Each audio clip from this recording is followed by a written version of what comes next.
warahmatullahi wabarakatuh. Anak-anak soleh dan soleha, bagaimana kabarnya hari ini? Semoga selalu sehat dan tetap semangat belajar walaupun di rumah saja. Pada video kali ini, kita akan membahas materi penerapan ragam hias pada bahan tekstil. Sebelumnya, silahkan anak-anak berdoa terlebih dahulu agar materi yang disampaikan dapat bermanfaat bagi anak-anak sekalian. Adapun tujuan pembelajaran pada hari ini, yaitu yang pertama, mengidentifikasi teknik penerapan ragam hias pada media tekstil. 2. Mendeskripsikan penerapan ragam hias pada media tekstil. 3. Mengekspresikan diri melalui penerapan ragam hias flora, fauna, dan geometris pada media tekstil. Dan yang keempat, mengkomunikasikan hasil karya ragam hias pada media tekstil secara lisan maupun tulisan. Nah, anak-anak, tontonlah video ini sampai selesai agar anak-anak dapat mencapai tujuan pembelajaran pada materi ini. Coba amatilah gambar berikut ini. Gambar tersebut ialah gambar ragam hias pada bahan tekstil. Coba anak-anak jelaskan teknik apa saja yang dapat digunakan dalam membuat ragam hias pada bahan tekstil.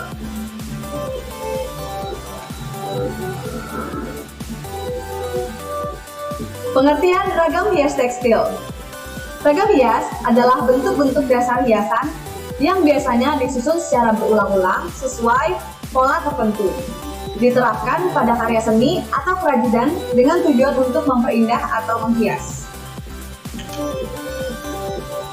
Ragam hias pada bahan tekstil yang terdapat di berbagai daerah di Indonesia umumnya menggunakan hiasan motif organik yang mengambil motif makhluk hidup seperti flora, fauna, dan motif geometris.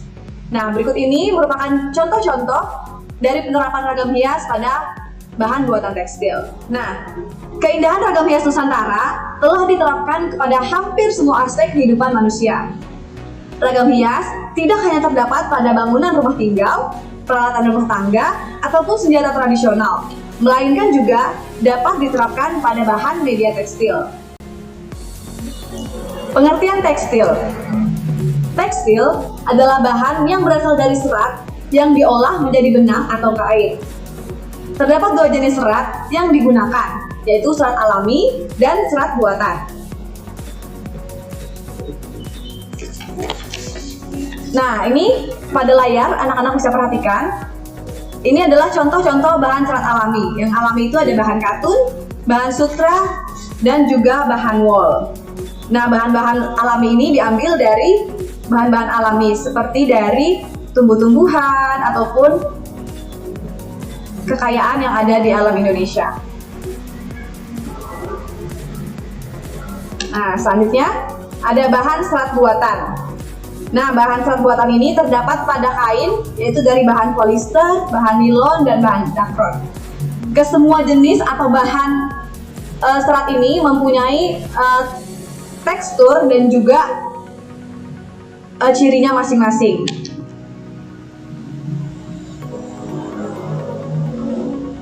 Nah, ragam hias tekstil sudah diterapkan sejak lama melalui pakaian-pakaian adat tradisional. Jadi kalau anak-anak lihat di Indonesia ini kan banyak sekali daerah. Setiap daerah pastinya mempunyai baju adat.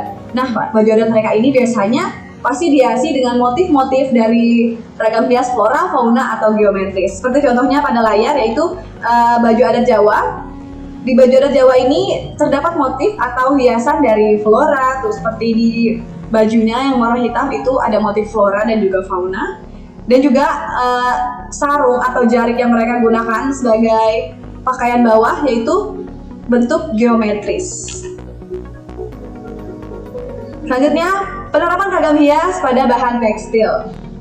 Menerapkan atau mengaplikasikan sebuah motif ragam hias di atas bahan tekstil dapat dilakukan dengan berbagai macam cara, yakni membatik, menenun, menyulam, membordir, dan melukis. Kita akan bahas satu persatu. Nah, ini salah satu contoh penerapan ragam hias pada tekstil. Biasanya ragam hias itu banyak diaplikasikan pada media tekstil seperti baju atau kain. Misalnya seperti baju yang anak-anak juga pakai sehari-hari, seperti baju yang ibu pakai ini, yaitu baju baju kopri, terdapat motif flora dan fauna di dalamnya. Seperti itu ya anak-anak, paham ya sampai sini? Nah, ini dia salah satu teknik dalam membuat ragam hias, yaitu membatik. Nah, pengertian secara umum, membatik adalah sebuah teknik menahan warna dengan lilit malam secara berulang-ulang di atas kain.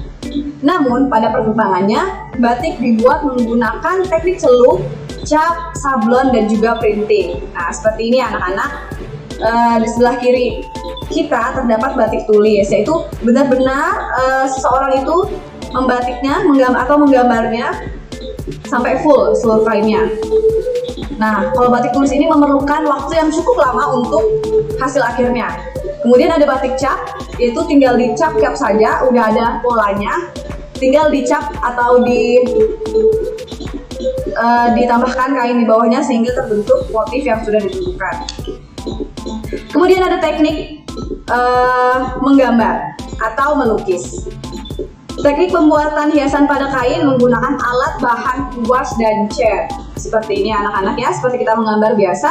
Kemudian setelah selesai kita pertama membuat pola dulu, kemudian kita lukis, kemudian kita warnai menggunakan cat. Seperti itu. Nah, kemudian ada teknik menenun. Yaitu teknik membuat kain dengan cara memasukkan secara berselang-seling kelompok benang yang membujur ke dalam kelompok benang yang melintang. Seperti ini anak-anak ya.